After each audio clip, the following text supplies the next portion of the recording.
I'm going to briefly explain who Yellow Pages is, because that's important in terms of the context in which, the reasons and the context in which we deployed the tibbr Enterprise Social Network. Then I'm going to go about the project itself, what we have done, and then following on that, a few, I believe, useful information if you intend to deploy such technology, about lessons learned, the adoption and the change management, and what we intend to do with it in the future. Okay, so first, Yellow Pages is a multi-side business model. Okay, so we have two sides, and there's the consumer side, and then there's the business side. What we do is we connect businesses with consumers, and in today's world, that means doing it in the digital platforms as well. Okay, the other side of the business is our business is the merchants themselves. To them, we are an advertising company. We're a media company. We sell them advertising services. So the printed books are one medium to do this advertising, but the digital platforms as well is that. And that's a transformation we've been going through. And people are less familiar with the digital side of Yellow Pages, but it is an important portion of our business. Right now, as we all know, the print side of the business is in decline. That's the way the world today go, and the digital world is in growth. Okay, Yellow Pages Group in Canada is about $1 billion yearly revenue, of which 40% approximately right now is in digital revenues as opposed to the print revenues. Just to give you a sense. And the next slides to give you who we are from a digital standpoint.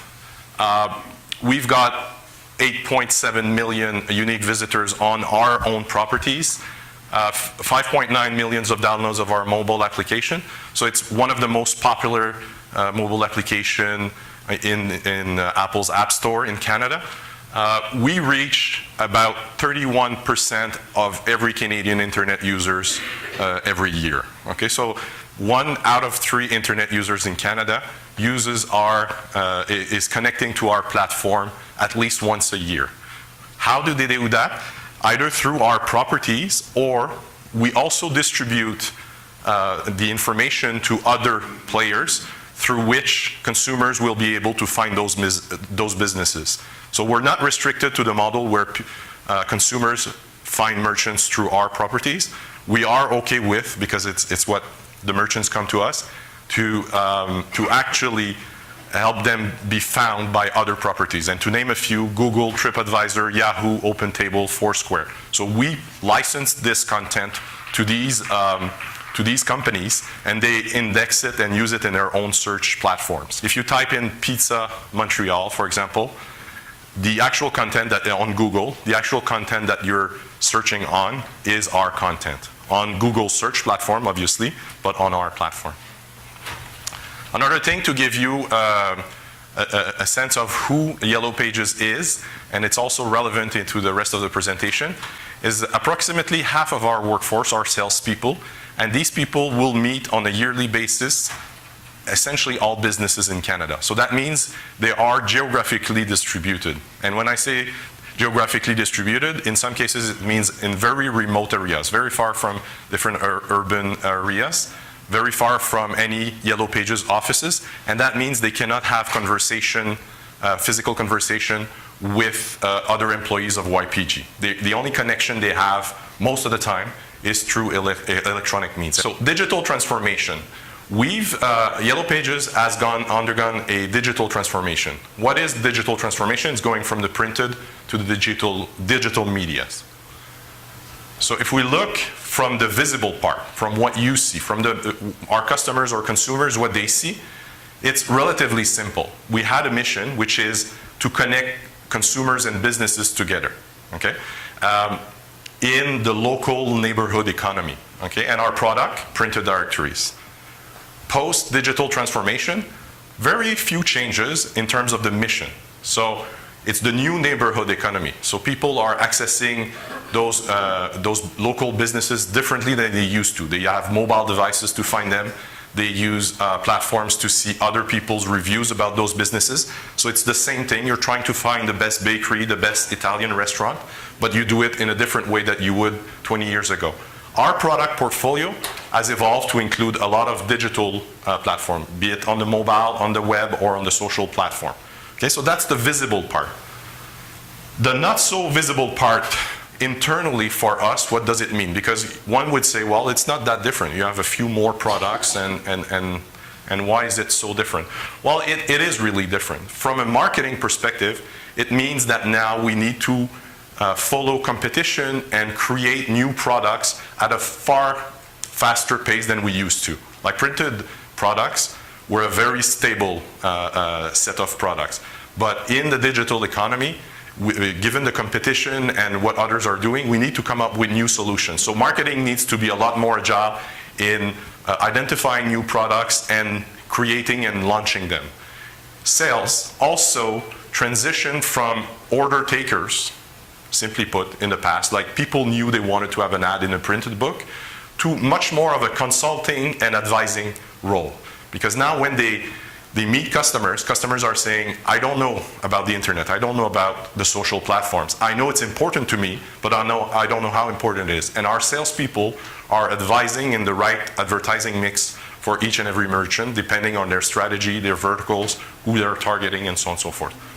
Information technology. In the past, IT at Yellow Pages Group would develop support systems to the business to produce the print books. So it was a very traditional MIS organization. Now, information technology creates consumer platforms. And that means that we're in the same world as Facebook, as Google, as Yelp. And as such, we need to have a much more agile approach to development than we used to. Digital fulfillment is the people who create the actual properties for merchants. Once the order is taken and before it's published, there's a process that goes through. These people, also their job has significantly changed. In the past, it was all about collecting the listings and then just doing the proper page setup and printing them up. Now, you're creating websites, you're creating mobile sites, you're optimizing the search engine. So it requires far more knowledge than it used to in the past. And customer service is also serving now digital properties, so they need to be a lot more connected, click to chat and so on and so forth, whereas in the past, very simple model. What does that mean? It means that we needed to have a cultural transformation. It's not the same set of people, and it's not the same approach that you need to in the digital world than you need in the printed world. Printed world, waterfall, 9 to 5, and not that creative, to be honest. Whereas in the digital world, young kids, very creative, irregular schedule, very chaotic processes sometimes, because that's what's called for. And that means a significant cultural transformation at Yellow Pages. And this is where tibbr fits in. So there's a saying that if you take care of the big things, the little things will take care of themselves. Okay, that's a kind of a project management saying. What I believe in cultural transformation, it's kind of the reverse. If you take care of the little things, if you remove the roadblocks, then the big things will take care of themselves after that. Like people will see that now things are easier and we mean to do things differently, and from there the transformation will take place. So what we wanted to do is to create a next generation intranet. And so I'll talk about the deployment of tibbr, but when we deployed tibbr, we didn't deploy it solely tibbr. What we said is, let's recreate a new intranet, which is traditionally a centralized place for employees to find information about the company, the products, the policies, and so on and so forth. But what we wanted to do is to have a different focus for that intranet, a focus on collaboration. Okay, traditional intranet is really a one-way conversation. We wanted to have collaboration. We wanted to have employee-generated content. I don't know about your organization, but most intranet, you end up with 1,000 pages, probably 6 or 7, like the HR forms, the insurance forms, the travel policy. Everybody accesses these pages, and then there's 994 pages that nobody ever accessed. And it's very hard to maintain, and over time it becomes obsolete content. So one way to fix that is to actually have employee-generated content. So it's a much more dynamic intranet. Learning, self-service learning. We wanted people to learn. Knowledge sharing. So if you know something, you can exchange it with others and you can get that knowledge from others. This is really important in this new culture that we wanted to have. And social interactions, especially, as I mentioned previously, in the context of having a very distributed workforce that are oftentimes not in the office. So those coffee machine discussions that you can have in small offices, in our context, they're not possible. So how do you replace the coffee machine? Well, you take some Starbucks, but then you put in place the next generation intranet. So what is the next generation intranet that we have deployed? So we have deployed that intranet. We started at the end of December 2012, and we've launched it about 3 months and a half later, at the end of March 2013. And what we've put in place is a set of technologies that were integrated, that serve different purposes. So we deployed tibbr as an enterprise social platform, and I'll go through these platforms after that with examples and so on. So tibbr as a social enterprise platform, Liferay as a portal and web content management for the traditional intranet pages, Box.com as a document storage and sharing, and Teleo as a self-service learning portal. Okay? But in order to provide a sense of coherence and integration, we put in place a number of things. We've put, and I'll show you these elements, how it translates in actual life, but a global navigation and announcement bar. So something that is common across those platforms so that it gives you a sense that you're in the same place, in the same intranet, but also allows you to go from one place to another, and I'll show you that. The global search, which is a capability to provide combined results from all these platforms, and I'll explain that again, but it's really important for people, the search capability, to be able to tap in all the content from the various elements of the platform, and a single sign-on to be able to navigate from platform to platform. So that's me, that's an old picture. So this is what the home page looks like. So as you can see, the home page of our intranet is actually tibbr. So it's really a different focus than traditionally you could have seen, where the home page is a kind of a navigation point to other areas of the website. We really wanted to be the point where if you go to the intranet, you're already getting your posts from other people within the organization. In terms of the elements, and I'll go through it, so at the top, you see the global navigation and announcement. So a few tabs at the top, this was an earlier version, but to go from section to section of the intranet, the little links at the top. The yellow bar is actually a kind of a news feed rolling banner that shows announcements, like there is a new product that has been launched, or please register for the Christmas party, or so on. These announcements are actually extracted posts from tibbr. So they are posts, but the problem with posts, like if you experience Facebook or LinkedIn, is that as they appear, they also quickly disappear. Like it's a rolling set of posts.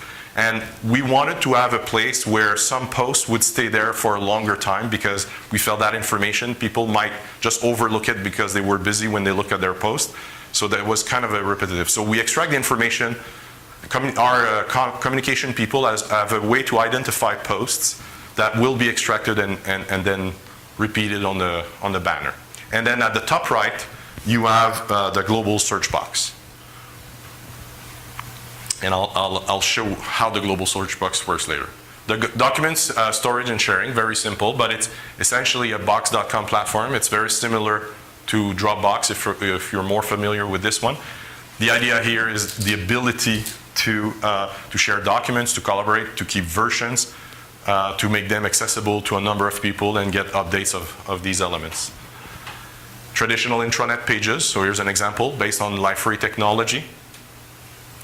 Self-service learning, where there are videos and white papers about different subjects so that people can go there and learn.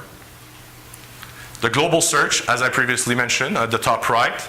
So as an example, if somebody types in iOS, here's the kind of search results you would get. So you would get messages that were posted on tibbr about iOS. So maybe somewhere within the organization, people talked about something. So you're able to pick up on that. And then just by doing that, you might identify people that are subject matter within your organization that otherwise would have been hard to find. But because they were involved in discussions and made posts, you identify that they are interested in subjects, and you can identify these people. Top right, the pages, so the traditional web pages, if we created on that subject, you would find them. Documents, both the titles of the document, but even inside the document from the box.com platform. So if there was a technical specification or a marketing document about speaking about iOS, you would find it there.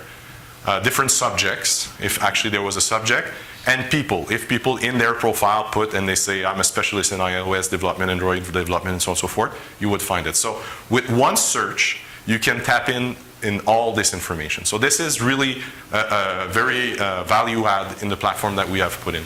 I talked about the little things, and the little things about the intranet that we did versus traditional intranet that we have, and it really sounds simple. When you look at this, you'll say, what's the big deal? Like all web application I see do that.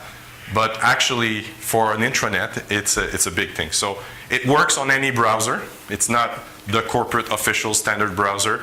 It works with any device, smartphones, tablets, desktop, laptops. It works from anywhere at any time. So it's actually accessible from outside the four walls of the organization, and you don't need a VPN to access it. And anyone can contribute. So it's not the communication people and the HR people that post information on the intranet. It's actually the whole organization that now is participating in the creation of content. I'll go quickly through two use cases on how this transforms the way we work. Here's a use case for the creation of a sales collateral. So marketing asks sales if having a specific new collateral would be useful. So they actually broadcast and they say, what about we would do this? What do you think? Sales provide feedback, both in terms of poll or comments. So they would say, yeah, I'm interested, not interested, maybe next year, whatever the poll is saying. But also they could say, and by the way, please don't forget this element when doing it and stuff like that. Marketing broadcasts the new collateral, and then sales provide feedback about the new document. So they might say, great document, but you know what? Slides 6 and 7, when we present it to customer, it doesn't work. Like, fix it, there's something that's wrong. So traditionally, marketing would have prepared a document. There would have been a sales rally where all salespeople would travel to a single location. We would then launch those collateral, and that would be it next year if we have an updated version. With the new approach, we can do that really on a real-time basis and actually improve on the products that we do. So it's an agile methodology to marketing and sales, if you wish. Speaking of, to support the agile development, how IT and product management works together. So, as I previously mentioned, the system allows you to find experts, subject matter experts within the organization. When you're going into new areas, it's not clear who are the subject matter experts. People might have a previous experience and so on and so forth. So you can actually broadcast, ask question, has anybody have some thoughts on this or that? And then people will respond to it. It allows you to publish wireframe screenshots for early feedback via poll or via comments. And it allows you to keep everyone updated on project progress and roadblocks. The way we did adoption is really important. When you're launching such a site, social enterprise, you cannot force people to use it. If you launch a new timesheet application, you can't force people to use the timesheet application. When you launch a social enterprise, you cannot force people to post or comment or stuff like that. So you're literally launching a consumer site within the organization. So you must have a launch strategy, which we did. And I mean, it's the classics, but it's worth repeating. Strong executive support, early adopters, and tight planning of key use cases. So you work out some of the use cases. Bear in mind that around policies, typically it's the same thing as before, but we've used a self-policing approach, which means essentially you're responsible of the content you produce, and it has worked out pretty good. Lessons learned. Identify strong use cases to get things moving. You don't want an empty shopping mall. You need to have those flagship stores within your platform. Well, have some use cases. Find your natural early adopters. They're using iRise, Basecamp, Dropbox today. So if they're doing it elsewhere as a rogue users, bring them on board with those platforms. Do not be afraid to try some stuff and then adapt, okay? Because fail, but fail fast and learn from it. And then take an open and trusting approach to governance. In the future, we'll continue on adoption because it's an ongoing activity. We will implement new entry points, meaning how to get posts through RS feeds in your Outlook mailbox within business applications.